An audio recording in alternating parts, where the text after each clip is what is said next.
the campus of University of North Georgia, in the foothills of the Appalachian Mountains.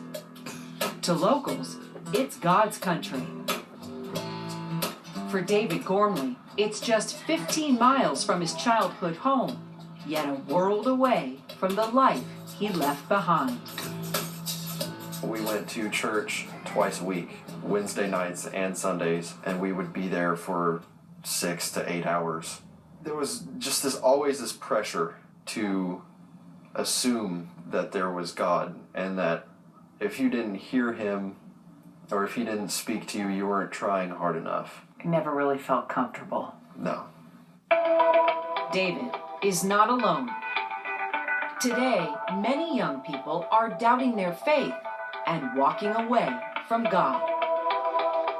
Why are millennials now questioning so much? I think they're struggling with questions of living with a lot of different faith groups in their schools and in their network of friends. They're inundated with media of different perspectives. Author David Kinnaman has studied this phenomenon.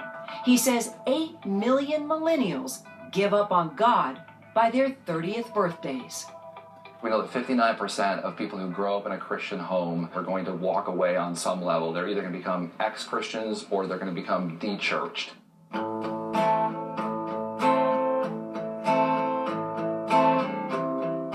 David Gormley struggled for years and at 16 gave up on God.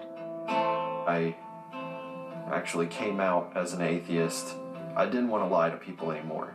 I was just tired of pretending that I was someone that I wasn't. David's news rocked his deeply faithful family. Do you remember how they took it? With quiet silence at first. For about 6 months afterwards, we had a very rough period. Tensions were just very high. Take me back to that moment where David said, I need to tell you something.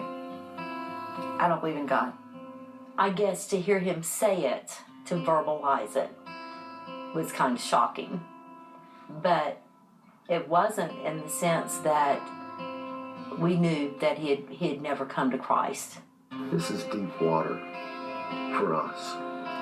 To see your own flesh and blood pursuing a life of rebellion against God, it is a constant burden to our hearts. Alienated from friends and family, David finally found solace with like minds. Despite their religious differences, David does live at home with his parents, but it's an uneasy peace. We really don't have a great deal of interaction with David on a day-to-day basis.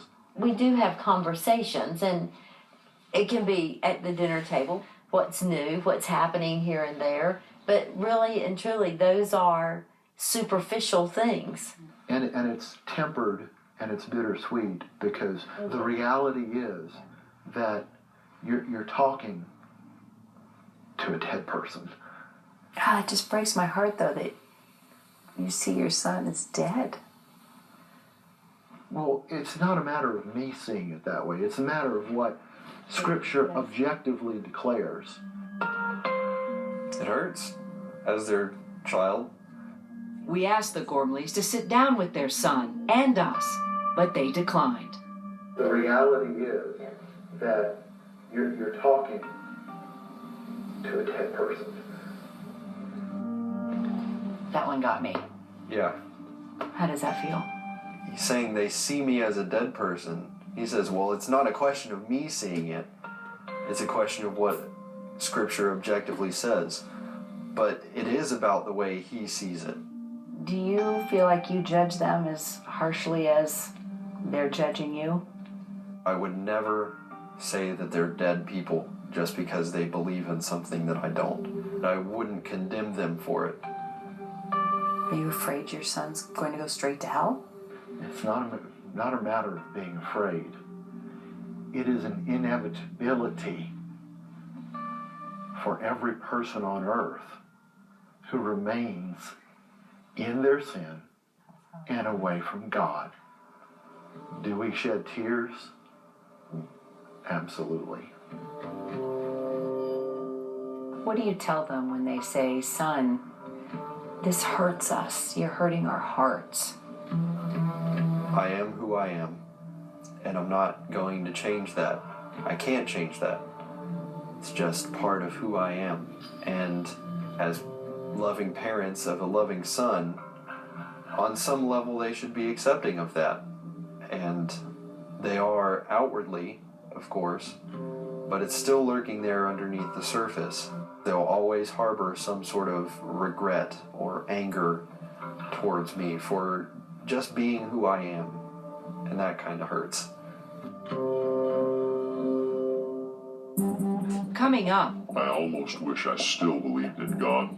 closeted and in the clergy, Nobody knows my secret. living a double life. I was on my knees wishing I could go get my gun.